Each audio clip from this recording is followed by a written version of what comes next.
the sense I'm getting is that depression has been a build-up of your relationship with your dad, your parents coming out, My and friends, everything. your It's the Uncle building Kelly blocks, committing yeah. suicide, and when Suicide. okay, so your depression was a contribution of a whole lot of factors. So when all of this was happening, you going in and out of therapy, feelings being invalidated by counselors, psychiatrists, and Psychologists. wow, running low. Your psychiatrist, your Psychologists, psychologists, and so forth. Everyone. Right. What were your coping mechanisms? It was rough. First of all, when Also, you mentioned at the time you started cutting yourself. Was that a form of a coping mechanism? It was a matter of me wanting to feel something. Okay, exactly, because that was something I also struggled when I was suffering from depression and anxiety. Yeah. Is that I wanted to feel something. Yeah, no. Depression has this ability of stripping away all your emotions, stripping you naked, and just leaving you feeling like what you're going through is personalized to you. Like Also, not just personal, because even with happy emotions, they're so difficult to feel. Sad emotions are very difficult to feel.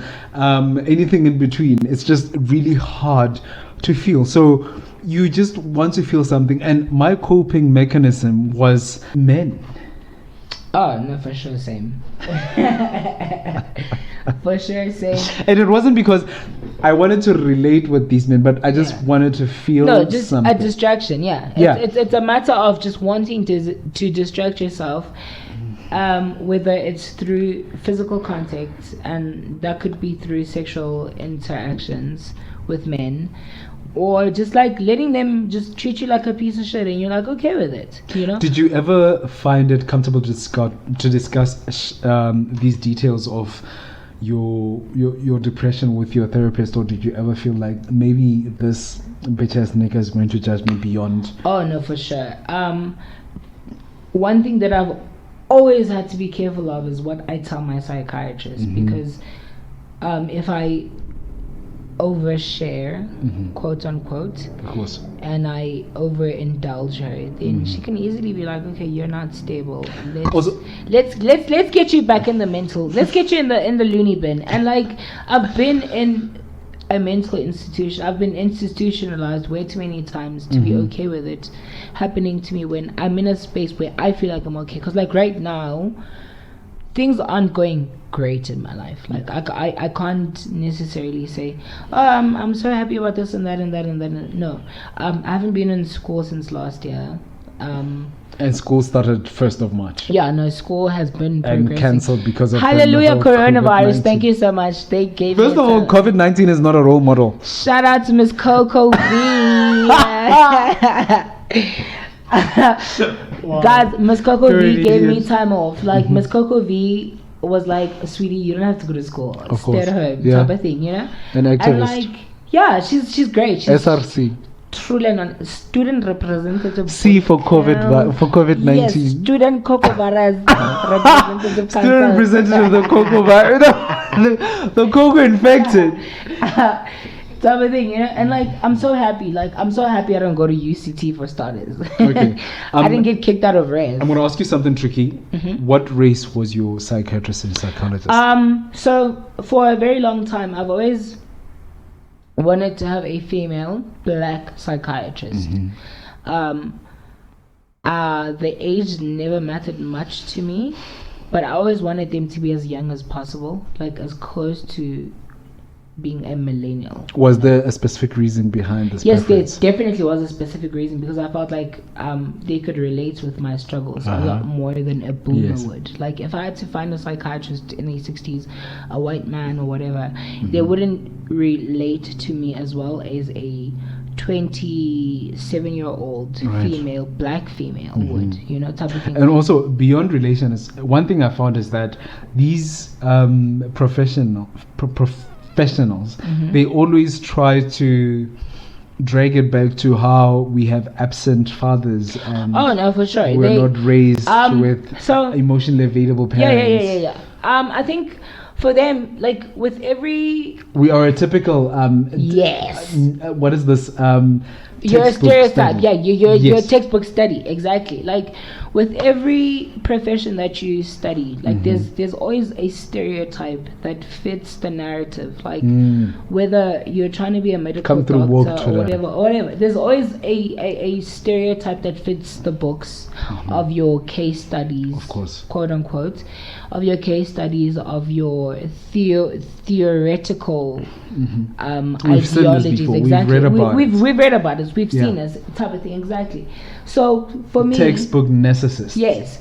So for me, when I was sourcing out a psychiatrist, I had to find someone who was relatable to me, and to me, someone relatable would have to be someone black for starters. Yes.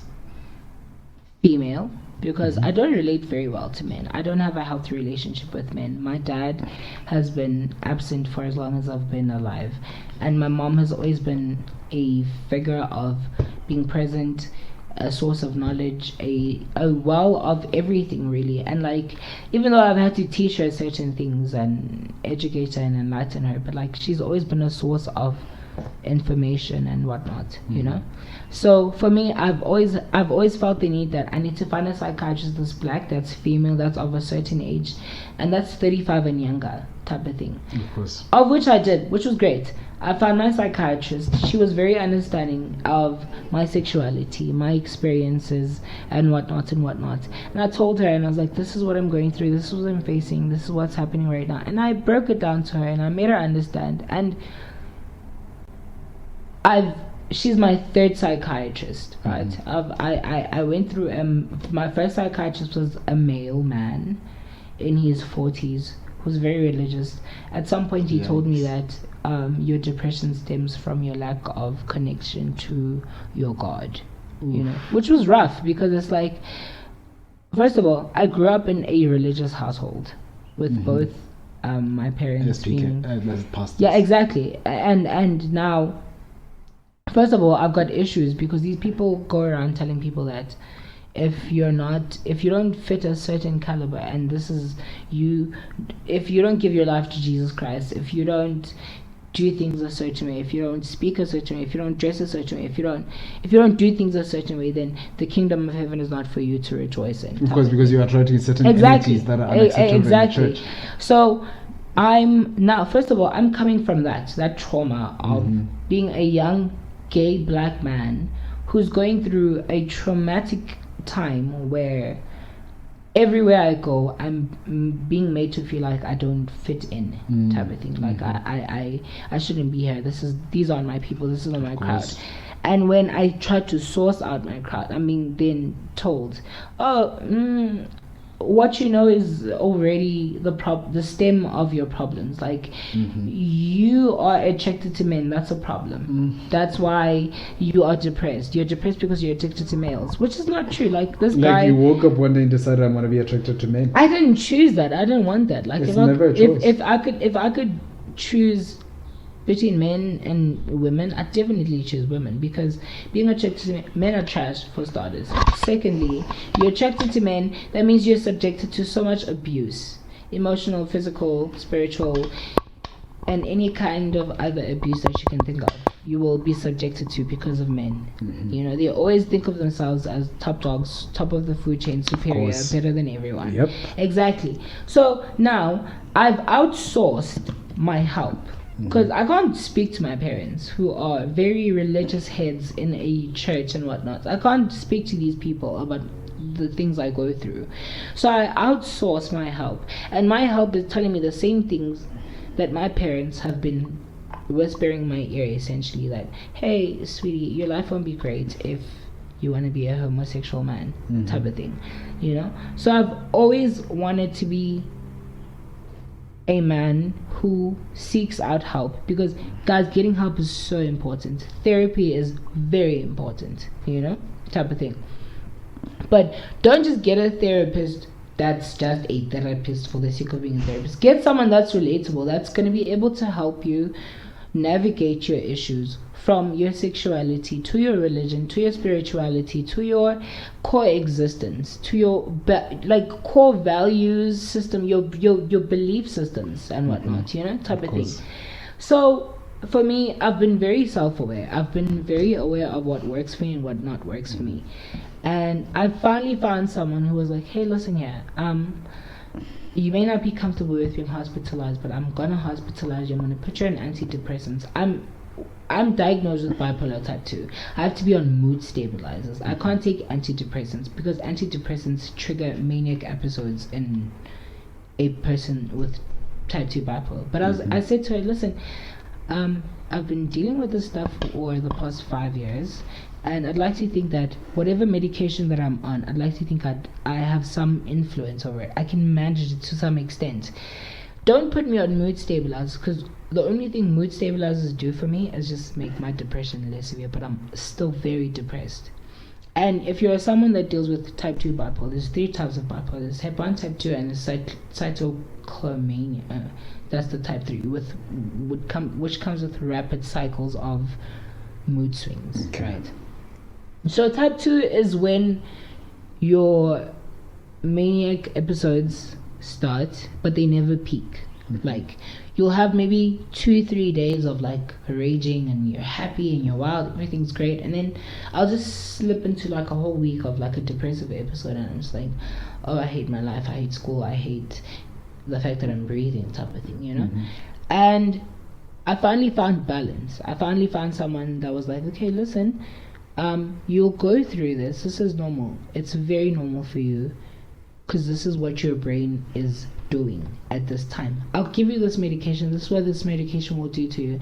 I took my meds for like 3 months. This is my 3rd psychiatrist, by the way. Sure. After this guy who told me I need to pray my demons away. My mental illness it stems from demonic possession, essentially. I found another psychiatrist who was pretty awesome. She was great, but I had to move from home and come to Res and be closer to school and everything. So I was not practical when schools are closed. Exactly. So I was like, it's not practical. Like, if I need to see my psychiatrist on a monthly basis, it's impossible. I can't travel a whole hour to see my psychiatrist when I can get someone who's like 15 minutes away, which is what I decided to do. I found a psychiatrist who's 15 minutes away, literally less than 10 minutes away, maybe even less. And she was pretty fantastic. Like, my first meeting with her was very informal. She was very super chilled. Like, it was calm, you know. And I spoke to her and I told her, this is what I've been through. I've seen 2 psychiatrists. This is what they have had to say. This is what's happening. This is what I'm experiencing. I'm on these medications right now. Obviously enlightening her on the fact that you're also a queer man. No, so definitely. And your case is not... She was very understanding, because first of all, as a queer man, there's certain expectations from me as black kids. Before you even come out as anything else, if you're black, there's a certain expectations. If you're not going to be a doctor or a lawyer, your family probably feels like you're failing them, you know, type of thing. If you're not in school, if you're not in school, if you're not doing something that's like concrete, within like the norm, within the norm, you're not waking up every morning going to work, then it's a problem for them, type of thing. If you're still getting some form of income but you're not showing up anyway, then it's like you're doing drugs. Exactly. It's like type of thing. So I had to first of all normalize certain things to my mom, you know. And that's why till this day I love my mom so much. I appreciate her so much. Like, I can hit up my mom at any time of the day and be like, listen, this is what's happening, I'm not okay. And she'll understand, she gets it. You know, at first it wasn't, like, when I came back after she dropped me off at my psychiatrist's appointments and I came back home and I was like, okay, so he asked me a set of questions, and based on my answer for these questions, his diagnosis was bipolar type 2, major depression disorder, existential crisis, generalized anxiety disorder, and she was like, all these things are so white. Why do you have these white people diseases? And I was like, and I just sat her down. I remember I came back home with a letter that said I had to go to a hospital the next day. I had to be hospitalized. This was 2017. this was after the first time I got hospitalized. This was my second psychiatrist. So I spoke to my mom and I was like, okay, so this is what's happening. This is what this guy's saying. She's like, no, I don't understand. Like, you're normal, you're fine, you know. And I was like, that's not how it works. And I had to break it down to her and be like, there's so many times that I haven't told you of that I've tried killing myself, where I tried offing myself. I've tried doing this. I've tried doing that. I've tried, you know. And to her, it was like shell shock. It was like, what the hell? Like, you always look happy, you're always smiling, you're always okay, type of thing. Exactly, but that's the thing. It's the kids that are always okay that they never worry about. The kids aren't okay. The kids are not okay. The kids are not the furthest thing from okay. The kids that they never have to worry about. Those are the kids that actually have to worry about. My mom, I set her down very recently. My older brother is a junkie, right? My younger sister, so there's three of us. I'm the middle child. My youngest sister's father passed away, so obviously naturally my mom is inclined to be more careful with her, you know, how she treats her, how she speaks to her, how she takes, you know. And cool, my dad's around. He's not dead, but he wasn't really there, but he was so dead or present, still the same, you know, like in and out type of thing. So for my mom, first of all, she's dealing with these three different type of characters. Her first son, whose dad was never there, like from the get-go. Like my brother, as much as earlier I said to you that I make excuses for people. Yeah. Like I'll be like, you got dealt a That's in the uncut version, guys. You know? But as much as I make excuses for those people, I also revert to myself and be like, dude, come on. I'm 22 years old. I went through this, I went through that, but like I don't blame anything on this person or that other person, because at this point I'm a whole entire human being that is responsible for my existence, type of thing, you know. So my brother went through certain traumatic experiences with my mom and his dad, who was never there. Fine. Then there was me. I went through the trauma of all of that, and then there was my little sister.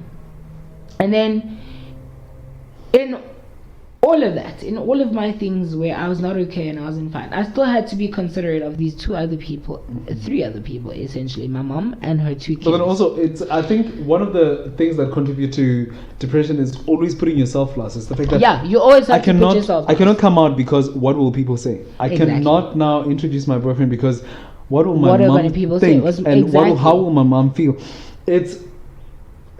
I think the essence of depression is always putting yourself last over others. You always look at yourself and you're like, you always deem yourself not worthy of course, the love, the attention, anything that deems you to be a human being, anything that makes you worth human anything that everybody around you is worth of. You deem yourself unworthy of, which is pretty tragic, honestly. But that's what we are subjected to, like, as a people, you know. But I very quickly had to adjust myself and my way of thinking and be like, okay, cool, my mom is this way, my brother's this way, my sister's this way, my life is this way, so to avoid certain things, this is what I'm going to subscribe to, this is what I'm going to subject myself to, type of thing, you know. Like, I'd never bring out a boyfriend in chats. Like, I wasn't out at the time, but I couldn't be like, yo, mom, I need advice. My boyfriend's currently doing this or saying this. What do you think I should do or say? I couldn't do that because it's unnormal. It's unheard of, type of thing, you know. Yeah. So I would say, with being depressed and as a queer person, it's a culmination of what you've always been deprived of and what you wish you had versus what you're currently seeing happen around you, what you feel you deserve but also feel unworthy of. It's a confliction of it's literally where two oceans meet, but they can't meet. Exactly. They can't mix. They meet, but they can't mix. They can't mix. It's you trying to mix those oceans together, the different waters, the different water temperatures and tides. It's all of that. Okay. So in all of that, what was your support system like? My mom, I'll tell you this. My mom guys, till this day, I came out in what, the year 2016. We're in the year 2020. That's what, 4 years of being out in the open.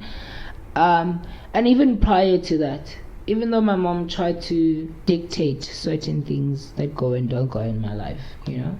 Yeah.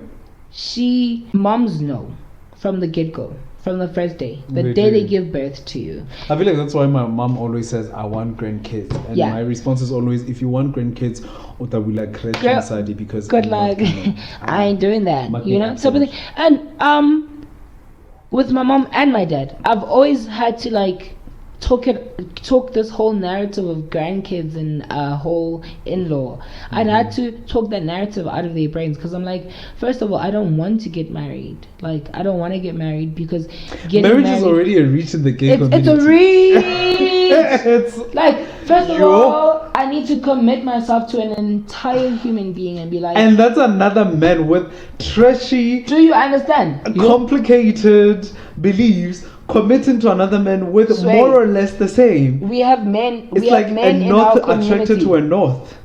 We have men in our community that subscribe to heteronormative behavior. You know, you're gay men, you're feminine. You are a feminine man, you're a bottom, you're gonna submit to me. Fuck that shit. No, what makes you think I want to submit? I'm not gonna cook for you. I don't even submit to my own father. I don't submit to my dad. Why am I gonna submit to you? Who are you, sir? Type of thing. Exactly. So for me, before my parents became fully fledged allies to our community, they tried as hard as they could to like subject me to the abuse of religion. Essentially, you know, like my mom was like, okay, cool, I get it, you get fine, but you still have to go to church. And religion is basically submission dominant. Exactly. Heteronormative conforming.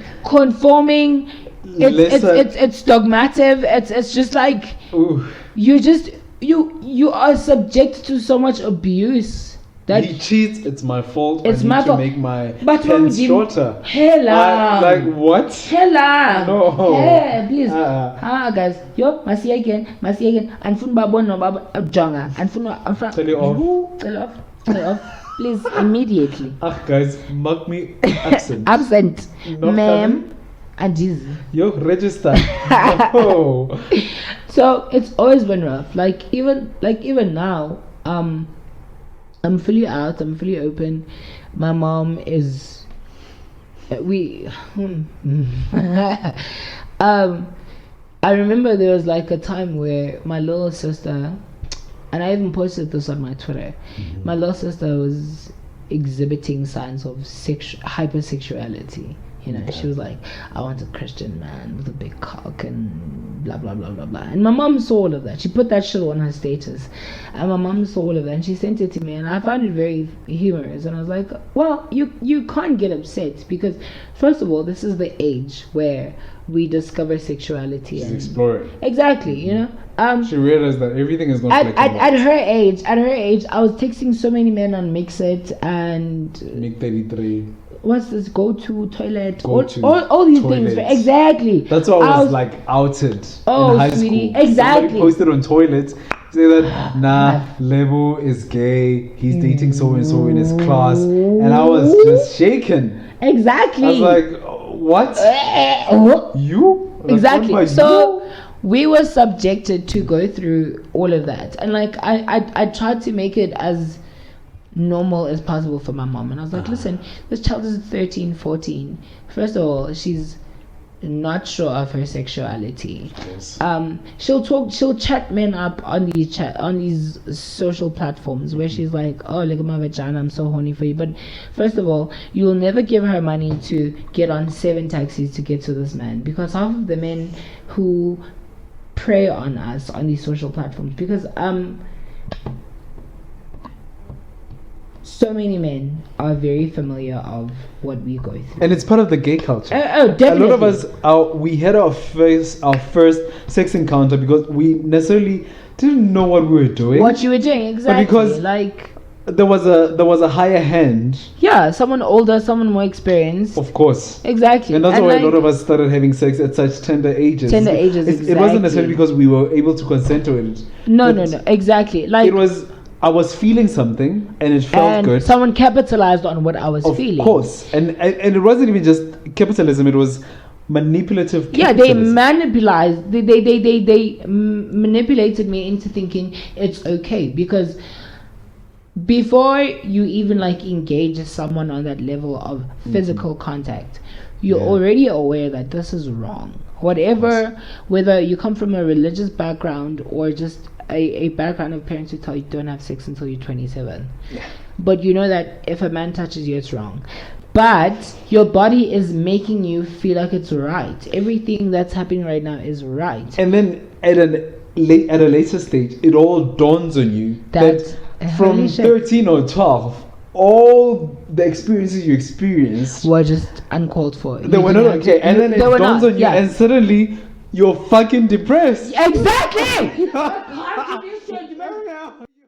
Enjoy the rest of your evening. That is from me, from the Guys podcast.